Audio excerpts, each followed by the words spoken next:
السلام علیکم، سب کو پیار بھرا سلام۔ آپ دیکھ رہے ہیں یورو ویزا نیوز اور میں ہوں شاہد صدیقی۔ اچھا جی، آج جو ہم بات کریں گے وہ ورک ویزے کے اوپر ہوگی، اور ورک ویزا کس کنٹری کا؟ پولینڈ کا ورک ویزا۔ کیونکہ آپ سب کو پتہ ہے بہت سارے لوگوں نے پیسہ بھی برباد کیا ہوا ہے پولینڈ کے اندر ورک ویزے کے اوپر، جس کی مطلب بہت سارے لوگوں کو اپوائنٹمنٹ بھی نہیں ملتی، نہ ہی ملی، پیسہ ضائع ہو گیا۔ اب جو نیا رولز پولینڈ گورنمنٹ نے نکالے ہیں وہ بہت ہی اچھے، بڑی زبردست قسم کے ہیں ورک ویزے کو لے کے۔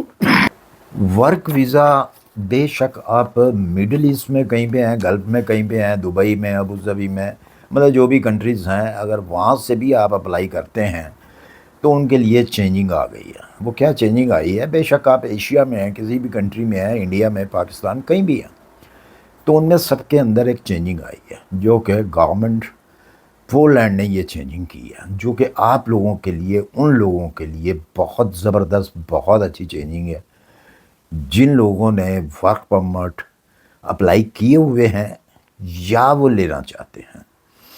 سب سے بڑی جو ایک نیوز ہے پولینڈ کے حوالے سے، ورک پرمٹ کے حوالے سے، کہ پولینڈ نے اس سال سے 2025 سے ورک ویزے کو ڈیجیٹل کر دیا ہے۔ ڈیجیٹل اب کیسے کیا انہوں نے کہ پہلے جس طریقے سے آپ اپلائی کرتے تھے، یا آپ کی کمپنی جو ہے، فرم جو ہے جس سے آپ ویزا لیتے تھے وہ اپلائی کرتے تھے، وہ ختم سسٹم کر دیا انہوں نے۔ اب ڈیجیٹل صرف الیکٹرانک کر دیا، کوئی پیپر کا کام نہیں ہوگا۔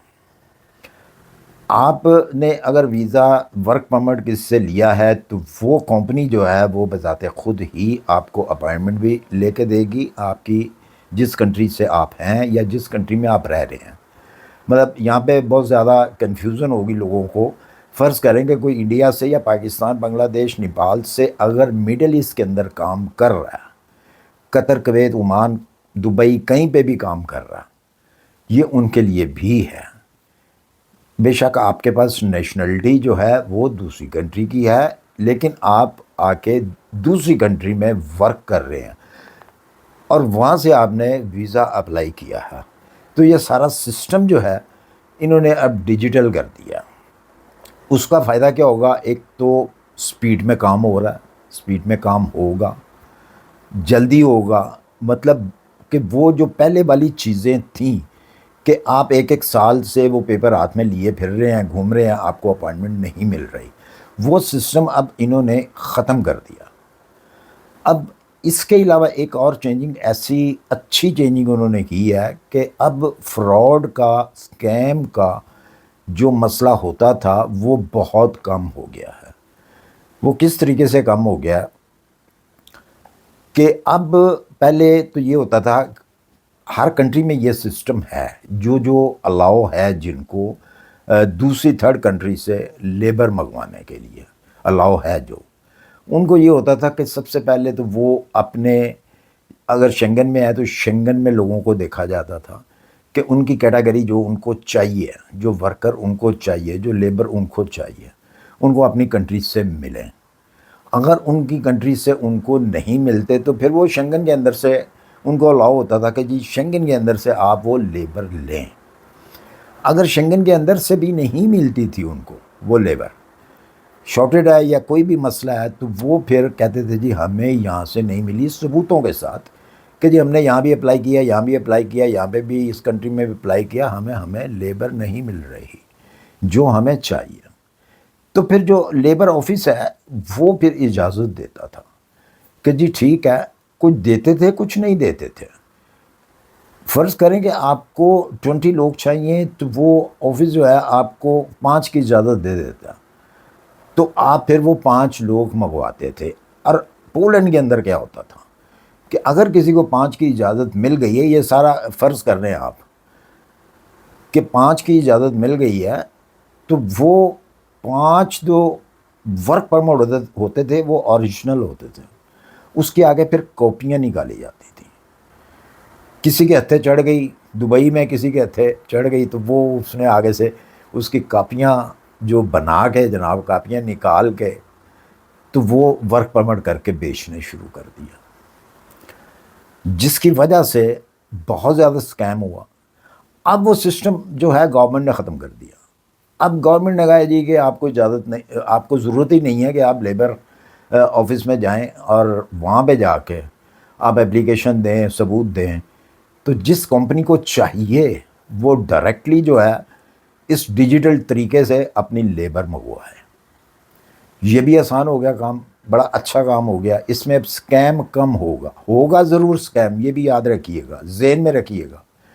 اسکیم ہوگا ضرور لیکن کم ہو جائے گا. اس کی بھی روک تھام کے لیے ایک جو نیا پولینڈ نے گورنمنٹ نے جو نکالا ہے سلسلہ, وہ یہ ہے کہ بہت سارے لوگ ورک پرمٹ کے اوپر مالٹا آتے ہیں یا آتے تھے. وہاں پہ ان کو کام نہیں ملتا تھا, کمپنی ہوتی نہیں تھی, لیکن انٹری ویزے کے اوپر وہ انٹر ہو جاتے تھے. ان کو کہا جاتا تھا جی یہ آپ کا ورک پرمٹ ہے, آپ جائیں. تو وہ انٹری ان کو مل جاتی تھی, آگے آتے تھے, ان کو کام نہیں ملتا تھا, کمپنی نہیں ہے, فراڈ ہے. ہنگری کے اندر بھی ایسا ہی ہے کہ بہت ساری ایسے انٹری ویزے ملے ہیں ان کو, لوگ انٹر ہوئے ہیں, آگے آئے ہیں تو وہ کمپنی نہیں ہے, کمپنی کا نام و نشان نہیں ہے کہیں. جہاں وہ بتائی جاتی تھی جس ایڈریس پہ تھی وہ کمپنی, وہاں جاتے ہیں تو وہاں پہ کچھ نہیں ہوتا. تو اب ظاہر سی بات ہے کہ ایک آدمی آیا ہے, ٹریول کر کے آیا ہے, پیسہ خرچ کر کے آیا ہے, تو اس نے تو اپنے ہاتھ پاؤں مارنے ہیں نا. وہ پھر اب کیا کرتے تھے, وہ پولینڈ میں آ جاتے تھے. مالٹا سے پولینڈ آ گئے. پولینڈ میں آ کے کوئی واقف کار ہے, کوئی ملنے والا ہے, اس کے ساتھ بیٹھ اٹھ کے مطلب انہوں نے اپنا کام چلانا شروع کر دیا. کیونکہ ان کنٹریوں کے اندر یہ چلتا ہے. ان لیگل مطلب کہ انہوں نے کام کرنا شروع کر دیا بغیر ٹی آر سی کے. جو ٹی آر سی بنی ہوئی تھی ان کی 6 مہینے کی یا 3 مہینے کی, وہ تو تھی مالٹا کی. ظاہر سی بات ہے وہ ختم ہو گئی. اب کیا کیا ہے گورنمنٹ اور پولینڈ نے کہ لوگوں کو چیک کیا جائے گا, ہر کمپنی کو چیک کیا جائے گا اس کے اندر اس قسم کے کتنے لوگ کام کر رہے ہیں. اگر تو کوئی شخص پکڑا جاتا ہے بغیر ٹی آر سی کے, جو کہ پولینڈ کی ٹی آر سی اس کے پاس نہیں ہے, اور وہ دوسری کنٹری سے آ کے پولینڈ کے اندر کام کر رہا ہے without T R C, تو ایک تو وہ تو ڈپورٹ ہوگا ہی ہوگا, جو کہ واضح طور پہ پولینڈ گورنمنٹ نے کہا ہے, امیگریشن نے کہا جی کہ اس کو تو ڈپورٹ کرنا ہی کرنا ہے. اس کے علاوہ جو کمپنی جس کمپنی میں وہ کام کر رہا ہے اس کو بھاری قسم کا فائن ہوگا, جرمانہ کیا جائے گا, اور ہمیشہ کے لیے اس سے ورک پرمٹ جو منگوائے جاتے ہیں, جو بھیجے جاتے ہیں دوسری کنٹریوں میں, تھرڈ کنٹریوں سے, تھرڈ کنٹری کے اندر ورک پرمٹ دیا جاتا ہے, وہ اس سے چیز چھین لی جائے گی. اس کو اجازت جو ہے پوری زندگی کے لیے وہ باہر سے آدمی نہیں منگوا سکے گا. تو مطلب کہنے کا یہ ہے کہ اب پولینڈ نے بھی سختی کرنا جو ہے وہ شروع کر دیا.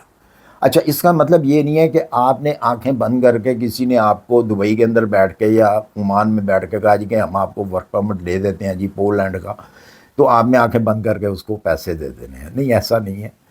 آپ نے پہلے اس کی پروفائل چیک کرنی ہے. میں آپ کو ایک طریقہ بتا رہا ہوں. یہ آپ نے اس شخص کی, اس آفس والے کی, یا اس کی جو بھی ادارہ ہے وہ آپ کو پولینڈ بھیج رہا ہے, تو ظاہر اگر وہ پولینڈ بھیج رہا ہے تو اس کی ایک پروفائل ہے. آپ نے اس کی سب سے پہلے پروفائل چیک کرنی ہے, پھر جا کے آپ کا دل مانے تو آپ نے اس کو پیسہ دینا ہے. ادروائز آپ نے پیسہ نہیں دینا ان کو. اپنی پوری طریقے سے آپ نے تسلی کرنی ہے. باقی اور بھی بہت سارے رولز جو ہیں وہ پولینڈ نے نیو نکالے ہیں اسٹوڈنٹ کے حوالے سے. تو میں کیونکہ اسٹوڈنٹ کے اوپر وہ ویڈیو نہیں بناتا, اس لیے وہ چیپٹر جو ہے وہ میں نے چھوڑ دیا ہے. میں نے صرف جو ہے وہ ورک پرمٹ کے حوالے سے ہی جو نیو اپڈیٹ آئی ہے یا نیو آگے کام چلنا ہے ورک پرمٹ کے حوالے سے, میں نے صرف وہ آپ کو بتایا. مجھے امید ہے کہ میری آج کی ویڈیو آپ کو پسند آئی ہوگی. پسند آئی اسے لائک اور سبسکرائب کیجیے. اگر کوئی سوال اس کے بارے میں آپ نے پوچھنا ہو تو نیچے کمنٹ باکس میں بالکل آپ سوال کر سکتے ہیں, انشاءاللہ آپ کو جواب ملے گا. اللہ حافظ.